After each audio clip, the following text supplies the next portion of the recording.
ప్రసాదం తినచ్చా? తినొద్దు. బొట్టు పెట్టుకోవచ్చా? పెట్టుకోవద్దు. వండర్ఫుల్. కానీ పెట్టుకున్నా ఏం కాదు. రైట్. మీకేమి దాన్ని ఏమంటారు, నరకాలు గిరకాలు ఏమి రావు. కానీ మీరు ఇప్పుడు ప్రత్యేకంగా వెళ్ళి బొట్టు పెట్టుకోవడం మొదలు పెట్టకండి.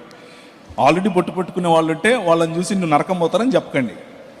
అందరినీ యాక్సెప్ట్ చేయండి, మనుషులుగా ఉందాం. బొట్టు పెట్టుకోవద్దని చెప్పారు కదా, వివాహ సమయంలో ఎందుకు బొట్టు ప్రేమిస్తున్నారు? వివాహ సమయంలో ఎందుకు బొట్టు ప్రేమిస్తున్నారు, ఎందుకు పెట్టుకుంటున్నారు?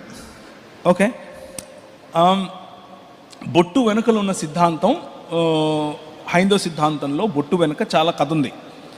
దానంతటికి వెళ్లకుండా సింపుల్గా అలంకరణ వరకు అయితే, అలంకరణ వరకు ఏ అలంకారమైనా సరే బైబిల్ గ్రంథం దాన్ని తప్పని చెప్పదు.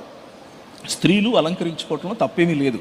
కానీ ఆ అలంకరణ వెనుక ఏదైనా మతపరమైనటువంటి చిహ్నం ఉంటే ఆ అలంకరణ మనల్ని విగ్రహారాధనకు దారితీస్తుంది.